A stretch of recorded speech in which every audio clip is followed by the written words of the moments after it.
Do you have more knowledge than what you're saying? There was no home invasion robbery. So they're charging you, I believe, with murder. You shot him with the .22. I didn't.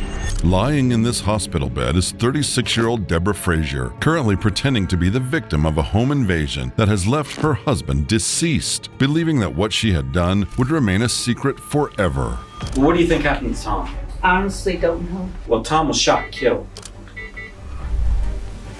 A secret that Deborah has no idea officers have started uncovering, because in her wake, Deborah has left behind a series of mistakes, lies, and deception. So you can kill the man you love and sit there and look at me dead in the eyes and say, I don't know. That's pretty cold. That's cold. Dad. Do you really think that anybody would believe that? In the early afternoon of August 10th, 2023, around 1:30 p.m., the Zanesville Police Department in Ohio received a frantic call reporting a home break-in. What's going on? I think someone moved in the apartment. It was unlocked, and there's stuff everywhere, and I can't find my boyfriend, and his truck's here.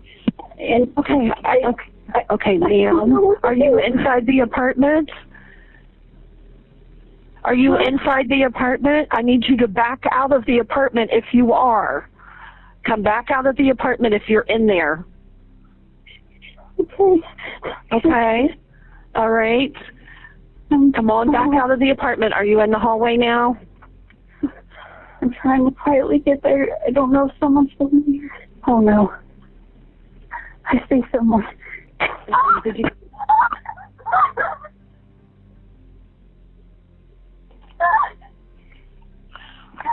All units have an active home invasion.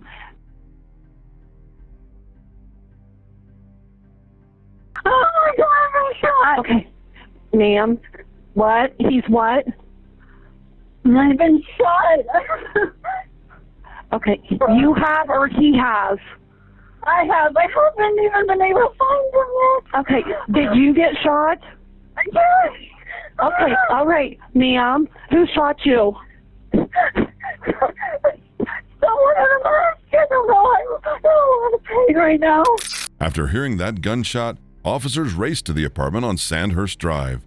In the entryway, they found the caller, 35-year-old Deborah Frazier, bleeding from a gunshot wound to her leg, with a .22 revolver lying on the floor beside her. As officers tied a tourniquet around her leg and rushed her to the hospital, they would soon realize she wasn't the only victim. In a back bedroom, they found the body of 66-year-old Thomas Waddell, wrapped in trash bags and a comforter, sealed shut with duct tape. Tom was a retired Kroger manager, a woodworker, a jack of all trades, and the kind of man who spent his retirement fixing things, rescuing animals, and looking out for people who needed help. And one of the people he'd taken in was Debbie, his girlfriend, who'd been living with him for months. On paper, she was the surviving victim of a violent home invasion. But why would the shooter leave her alive? Why wasn't anything valuable missing from the apartment? So the following day, detectives paid Debbie a visit in her hospital room, as she remains unaware that cops are on to her. So how are you feeling? I'm very sore. And I know we tried to get some information out of you yesterday about, but everything was so hectic with what was going on. We wanted to get you to the hospital to make sure that you didn't suffer any significant injuries. So, all right, just so what's going on? What happened yesterday? And this, I don't want to put words into your mouth or anything. So this is just in your own words. That's why we record everything. That way we don't miss anything. We want to get the best accurate description of what happened and what was going on. Okay. So. All right. The day before yesterday, Tom and I were... So, the day before yesterday, we're talking about Wednesday the 9th, correct? I believe so. Okay. Because we were waiting on the maintenance guy to change the light out. Okay. As soon as he did that, I decided to go take a walk. I asked Tom if he'd mind if I just hung out with a friend for a while. Maybe spent the night. Just kind of get some fresh air. Okay. Because I have trouble with anxiety sometimes. And so sometimes taking walks or just getting out helps. And he's usually really good about that. Okay. So I went out for a while, and then I got a hold of my friend John, Okay. and asked him if he wanted to hang out, and we around for a while, and then I ended up asking him if I could just spend the night. We played video games, we watched TV. He's an old friend from my early college years. Okay. That's how I know him. Okay. And then yesterday, I had tried to contact Tom. I texted him, I called him, and I never heard back, which was weird because normally he's pretty good about getting back to me. Okay. And so Johnny and I took a walk at Black Hand Gorge, Okay. and I decided I want to go back to the apartment. I was getting a little worried about Tom. I hadn't heard back from him. So I got out, and I noticed Tom's truck was still in the parking lot. That red one? Yeah. Okay. And Tom never really goes anywhere without his truck. He's always one of those, he drives himself, or he doesn't really go. Mm-hmm. So I walked in, I saw the cleaning lady. She was just wrapping up. Okay. And I walked to the door, and I noticed it was unlocked. Okay. And yeah, I think I thought before you said that you had to unlock the door, but I could have been mistaken. And so I just figured Tom might have forgot to lock it at some point. So I went in, and that's when I noticed that the whole apartment was tossed upside down. Okay. And I wasn't really sure what was going on. My mind was going in just a million different directions. Okay. I saw that the light in the spare bedroom was on. I saw the light in the bedroom was on. And I decided to call 911. Okay. Because I was worried that someone had tried to rob us, or whatever was going on. And I didn't see Tom right away.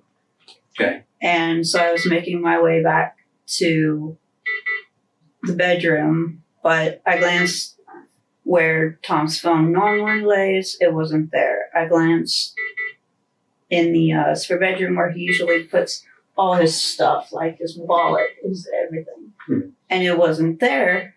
And I was thinking maybe he stepped out, maybe he went with family or something. Okay. Though Debbie claims the apartment was ransacked, it was anything but.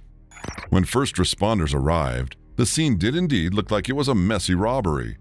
But a deeper look into the home showed that there were drawers with untouched cash and nothing missing from an expensive gun collection Tom had. The mess seemed only to be surface level, with random objects being knocked over. And in the middle of the floor, torn to pieces, were photographs of Debbie and Tom together. Which leads officers to one question. Why on earth would a burglar tear a couple's pictures to shreds? But as you'll see, the apartment isn't the only thing she seems to have staged. And so I hadn't even made it to the bedroom yet. And there was two guys, hoodies, masks, who came out. And at that time, the 911 operator was telling me to back into the hall. But I was so scared. I kept backing up. And eventually, the one assailant pulled out a gun and got close enough to me and fired it off. And they both bolted. Where they went to after they bolted out the door, I don't know where they went to, because at that point I was shot and I was in pain. Where did they come out of? The back bedroom. Can you describe the suspects to me? The one I got a good look at, he had a black ski mask on. I could tell through the eyehole he was white, and he had a mossy oak green hoodie. Okay. And jeans, from what I could tell. The other guy I didn't get a good look at. What did the other? What as far as that first guy we're talking about here? Was he a tall, short, heavy set, skinny? Can you describe his description? He was probably a little taller than I am. How tall are you? 5'3", 5'4". So I think he's 5'5", 5'6". I guess he wasn't as tall as Tom, and Tom's 6'5". Okay. And he was built. I mean, I could tell he had muscles, but other than that, I couldn't tell you much else about him. Okay. I was just trying not to get shot, but I didn't get shot anyways. Okay. What did the gun look like? I think it was dark, from what I remember. Okay. Was it a semi-automatic or a revolver? Could you tell the difference? It was like a Clint Eastwood gun. Okay. What did they say? Did they say anything? They didn't say anything. I think they were just trying to get out of there because I don't think they expected anyone to. Did you have to do anything? Did you do anything to them or anything like that? I just tried to keep the gun away from me. How did you do that? I grabbed a hold of it and I was trying to point it away from me because I didn't want to get shot and I was scared. How did you grab a hold of it? From what I remember, I grabbed it at the bottom and I grabbed around the, whatever you call the long piece. Did you do it with each hand? So which hand of yours touched the gun? Both? Yeah, this one touched where you hold it. Mm-hmm. So you touched the handle? Yeah, What about your left hand? it touched whatever that long piece is, The barrel? where the thing spins. Oh, the cylinder? I don't know how. Like you're saying things. I know what you're talking about. The round part where the bullets are at. Right. I know Tom collects guns. I don't know if it was one of his or what. Okay. What kinds of guns does he collect? Tom collects well, I think he has a couple pistols and I know he has a few rifles and he has a bow and arrow, I think. The gun used was found lying next to Deborah when officers arrived, a .22 caliber revolver, and when the ATF traced it, the original buyer came back as Thomas Waddell, who had purchased it in 1990. Furthermore, a state crime lab's examination revealed that the revolver had been fired exactly twice. The first bullet hit Thomas and the second Deborah. The intruder shot her with Tom's own gun from Tom's own collection. For now, detectives file that away and let her keep talking, because the next thing they need from Debbie is her timeline. Before that, if you love watching criminals like her realize they aren't winning an Oscar, subscribe. It's literally all we do here. Okay. Now I know you started this off by saying that you had anxiety on Wednesday the 9th. What did you have anxiety about? I had been failing my school classes and I'd been told that I was just getting dropped from the program. What school you go to? I do it online. It's called Full Sail University. Full Sail? FULLSAIL. Oh, what are you doing for them? Creative writing. Oh, okay. So that kind of made you have anxiety then. Where's that out of? I've never heard of it. Florida, I think Winter Florida. Park. Yeah, you're from Florida, right? Well, I'm originally from Ohio. I went to Florida and I came back because Tom asked me to come live with him. So, As far as living there, are you on a lease or anything? no, I'm not. Do you pay any of the bills or anything like that? No. Tom and I have a joint account and any money that I make from odds and ends goes into that account. Okay, which account's that? A PNC account. Okay. So, and then you left on Wednesday. What time did you leave on Wednesday? It was probably around 4 Okay. because I remember we were watching some ghost show on TV and I glanced at the clock because Tom was talking about What was the ghost show about? Zach. I think the lead guy's name is Zach. It's some ghost show. Tom likes to watch it for comedy relief. You know what channel it's on? Maybe Discovery or something like that.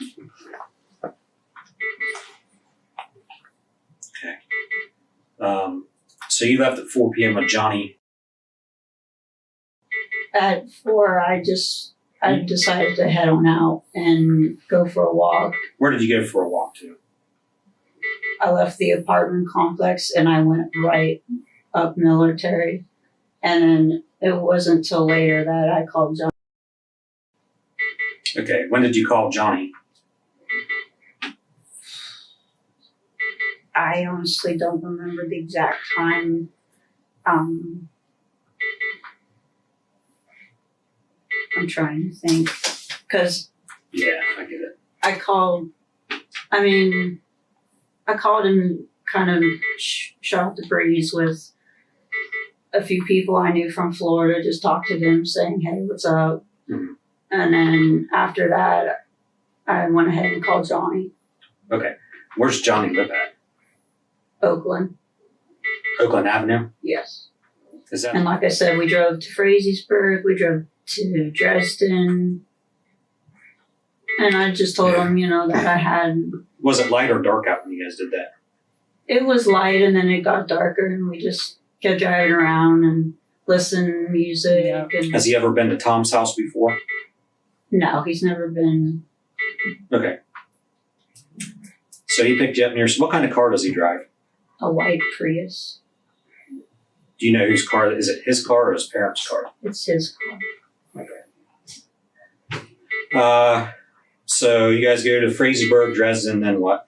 And then we eventually come back to Zanesville. Okay. He asked me if I just wanted to be dropped off at the apartment. I told him, I just asked him, can we just go back to his place and just like play some games? And Why didn't you want to go back to the apartment? I just figured a night away was, because I like to play video games and Tom doesn't. So I like to play video games with Johnny and other people who are kind of into that kind of thing. Did you have you go back to the apartment? What's he do then? Or what do you guys do then? I just had him drop me off in front of the building. Okay. And did he leave or did he stay? I'm pretty sure he left, and then that's when I walked in and everything else unfolded. Now, through this entire story, you've probably been asking the same question detectives were. Who exactly is Johnny, and why is Deborah so comfortable spending the night at his place? Johnny Anderson was another boyfriend Debbie had. They had been on and off for about 10 years.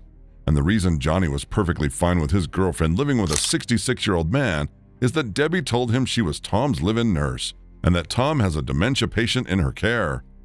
Johnny believed every word of it. He had no idea the patient was actually Debbie's other boyfriend, which means that for months, Debbie was running 2 relationships at once, each one built on a completely different lie. But for once, Debbie is telling the truth, or at least parts of it. Most of what she claimed about her day is really what happened. However, if she had been out the entire day Thursday, how did she have enough time to kill and hide Thomas? The answer is simple. Thomas wasn't killed Thursday. An autopsy revealed that he, in fact, was killed the night before, on Wednesday at 9 p.m., the day Debbie claimed to be on a walk alone, meaning that there's no one to confirm that story but her, since she was alone. What kind of people do you think would do something like this? Why do you think they'd target Tom? I know he was having issues with his soon-to-be ex-wife, Who's that? Cal. He's still technically married, but What kind of issues was he having with her? she was just very, what's the word? She had a lot of anger management issues, and she was cheating on him, so they ended up separating. Okay.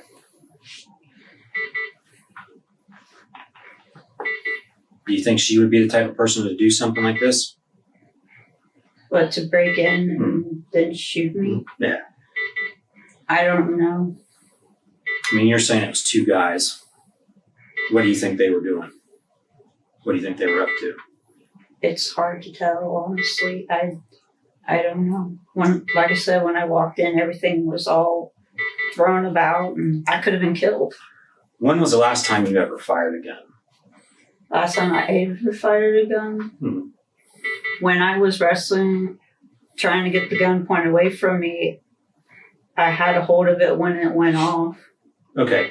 Prior to that, when would be the last time before that?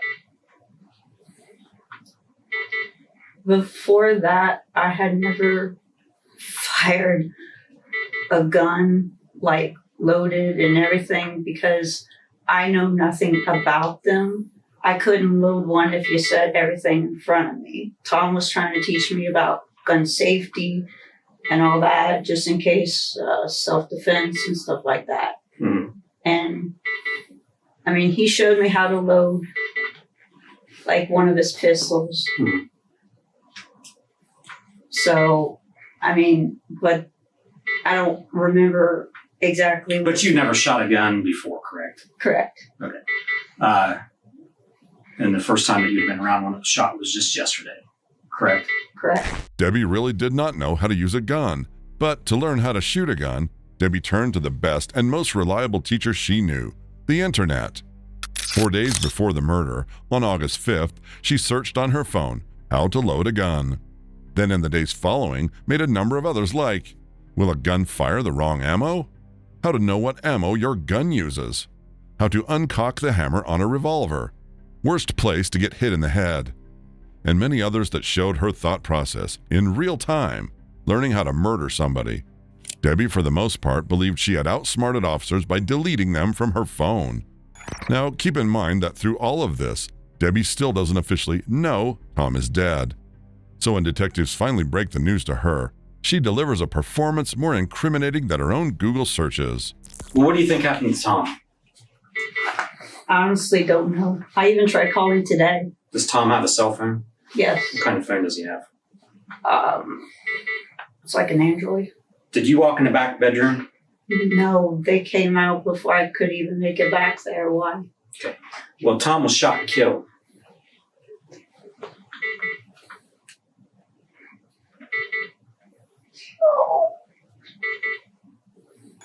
Imagine acting so terribly that you have a detective winking at his partner. Once Debbie is done with her TikTok POV grieving, detectives decide to put an end to the whole show. It's okay, take a minute, but we need to ask you some questions about it. I know it's tough, but we need to figure out what's going on here, okay? All right, Debbie, let's talk about this, okay? Sorry, look at me. Who do you think killed him? Let me ask you this, and I'm going to ask you to be 100% honest with me. Did you have something to do with his death? No. Okay. So let me explain this to you, Deborah, and I'm going to be as straight as possible. I've probably been a cop now for about 20 years. This isn't the first murder investigation that I've ever handled. It's not going to be the last. When we start our investigation, we look at every angle. We look into every possible situation, possible scenario, and everything that you tell us, we go and follow up with. Okay. Would you have an issue if we looked inside of your phone? Okay. Do you have a password on it? What's your password? And it's all right, I can tell you what it is. It's 6813. We did a search warrant on your phone. Okay. So that means we knew what you searched for and what you did and where you've been. So on the night of Wednesday, something happened. I don't know exactly what happened in that apartment between you and Tom, but I know that you're the one that's responsible for his death. I'm not. Why are you searching? How long does gunshot residue stay on my hands? Yesterday morning at 8 a.m. Listen, you did. I didn't.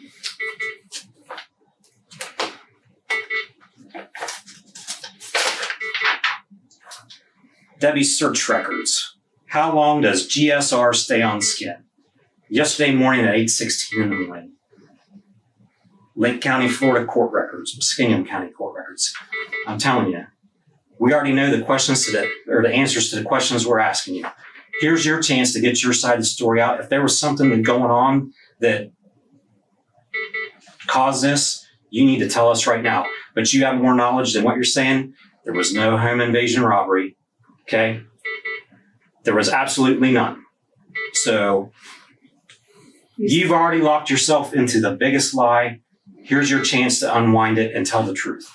Because you only have one shot at this. And here's your shot to tell us what really happened so that we can look into it. Was there something going on between you and him? I mean, listen, the no stuff is out the window. Like we already know. We're past that point. This is called damage control. Okay? We know that you were involved. You shot him with the .22. I didn't. Yes, you did, right in the top of the head. I didn't. Okay. Is any of your DNA going to be on that duct tape that wrapped him up? On the plastic bags? I've handled the duct tape, but I didn't wrap. No, I'm talking about the ones that wrapped him up. Her DNA did indeed turn up on the tape. The lab went through every inch of the wrapping around Tom. On the trash bags, the tape, and the straps used to drag him, they found traces of Debbie's DNA. Detectives also found a backpack near the front door. Inside was a single glove which unsurprisingly tested positive for Debbie's DNA and gunshot residue, meaning there was no world in which Debbie wasn't the shooter. What's Johnny say? Is his story going to match yours? It should. Because it should? That's not a very good answer. Come on. didn't do it. Who did it then? I love Tom. You have knowledge of it. I love Tom. If you didn't shoot him, who did? Because you know. I don't know. Why are you searching? Is there GSR? How do I get GSR off my hands? How long does it stay on my skin? Why did you search that? Why did you search it? Tell me, give me a good explanation on why you searched 5 hours before this robbery ever happened when you never shot a gun before. Why are you searching? How long does GSR stay on my skin? You tell me that. And an I don't know answer is not good enough. Listen, Didn't. you know when you call 911 where you record the calls? You're the only person in that apartment. The audio gets enhanced. We can tell if people are running out and struggling. We look at cameras in the neighborhood. There's nothing. Your story is so far bogus.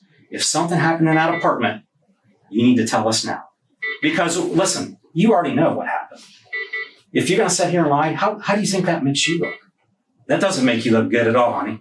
Like you're making it sound like you're a bad person. Like if something happened or if somebody else did something and you're trying to cover for them, then now would be the time to say it.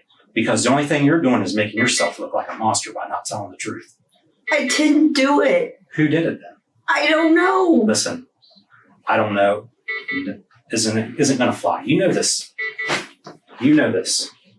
I don't. Yeah, you do. So you can kill the man you love or have knowledge of that and sit there and look at me dead in the eyes and say, I don't know. That's pretty cold.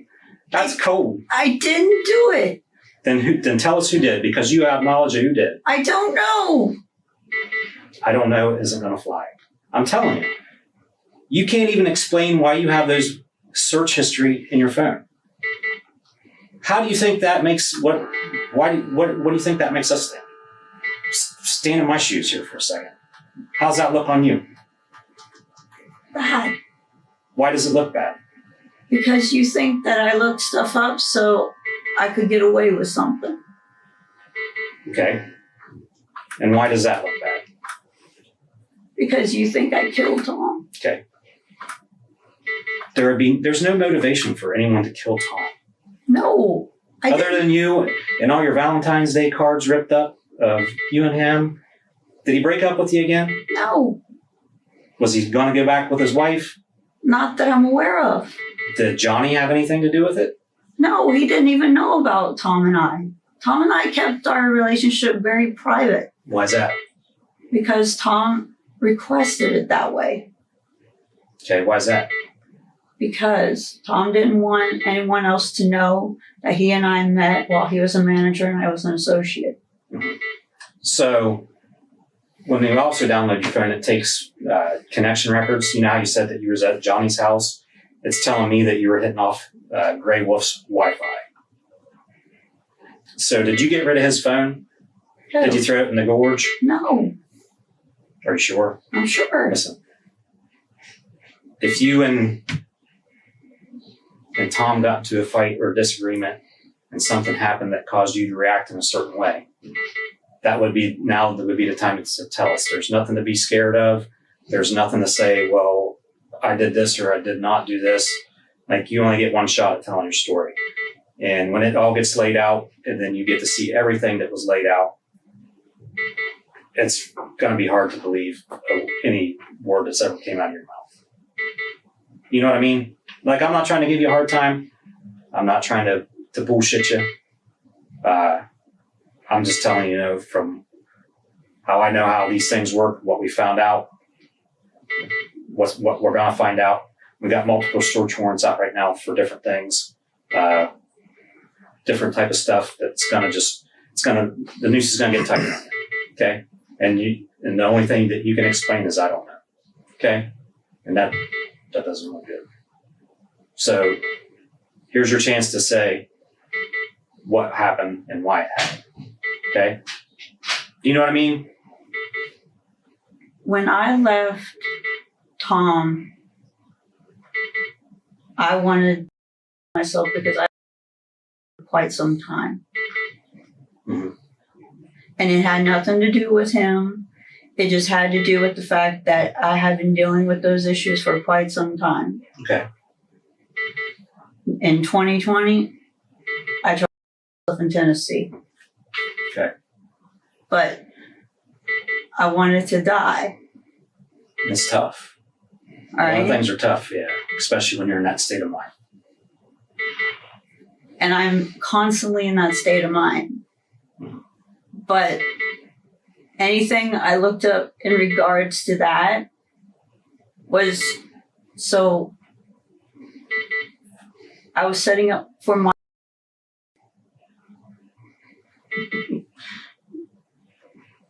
Do you really think that anybody would believe that? Honestly, That you're just digging your hole deeper, girl. You really are. You have a one chance to come clean and act like you're a little bit remorseful.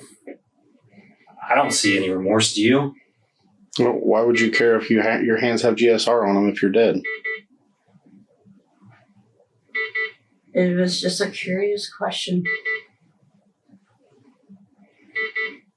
So here's the fact of the matter. There's nobody that runs out of that apartment building. All right? We know that. Your DNA's on the gun that was used to kill him. Okay? And the gun that you shot yourself in the leg with to try to cover this up. You said that you grabbed it with both hands. How are you still holding your phone? The floor. No, you didn't. Come on. Listen. We've all heard the 911 tape. You've been thinking. What you're telling me now is how this came out. This must have been something you've been planning. No. This must have been something that you did with a little bit of thinking to try to get out of this mess. You thought about it. What's he done to piss you off so bad that you want to kill him? I never thought about killing him. Okay. But the fact of the matter is, the evidence will show that you did. Whether you ever want to be accountable for your actions, that's up to you. Ultimately, it became clear that the motive for Tom's murder wasn't jealousy or an argument, it was financial. Debbie and Tom owned a joint PNC account. By the time Tom died, it had been drained down to about just $2,000.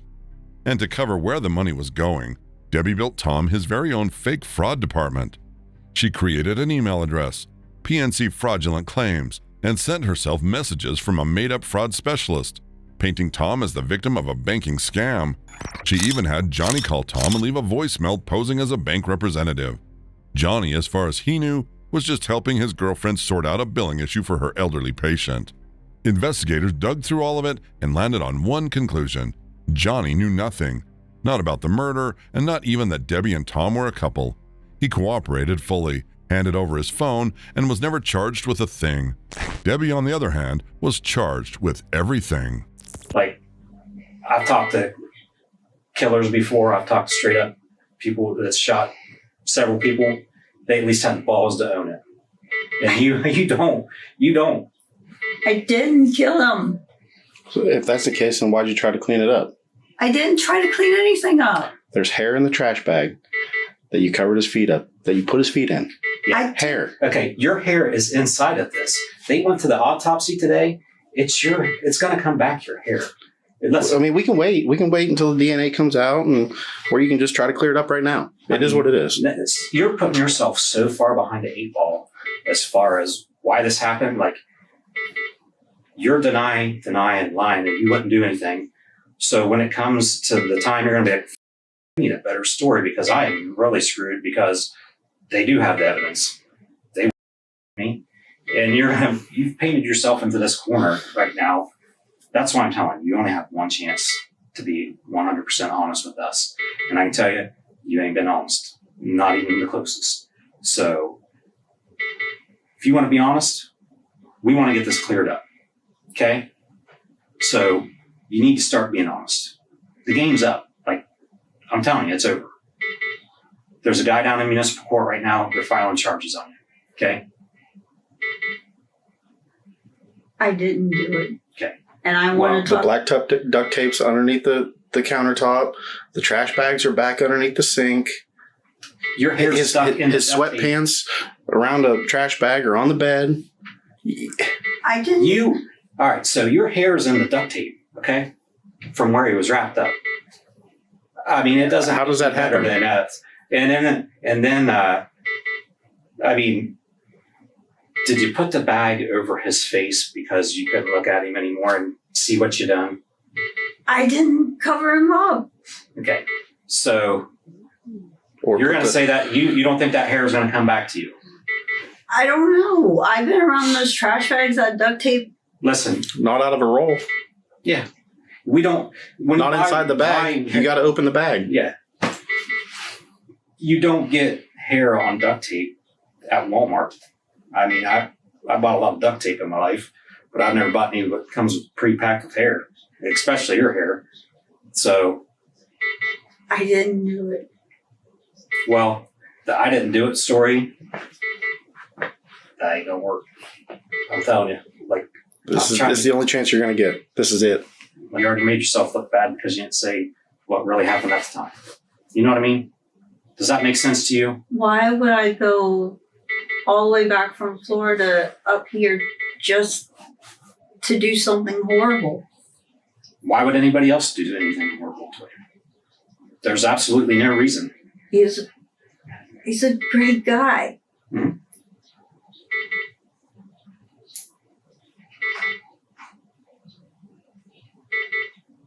You said I could talk to an attorney. Yeah. You want to? Yeah. Okay.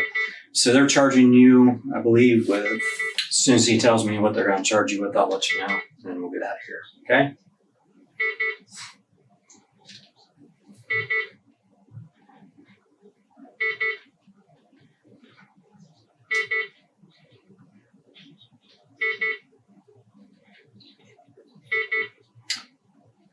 Charging you with murder, which is a unclassified felony where you spend life in prison.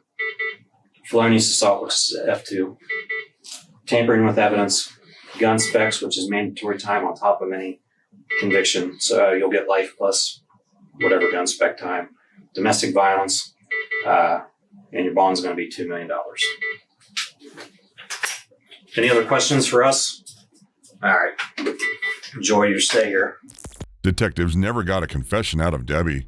A grand jury upgraded her charges to aggravated murder, and 7 months later, on March 18, 2024, Debbie stood before Judge Mark Flegel and pleaded guilty to murder with a firearm specification, tampering with evidence, and other related charges. She was sentenced to life in prison, with her first chance at parole after 23 years. We hope you enjoyed this one. 80% of our viewers aren't subscribed yet. A subscription helps us more than you'd think. It's free, and it keeps videos exactly like this coming. If you want to watch more videos just like this, check out one of our most watched cases right here, or our latest upload right here.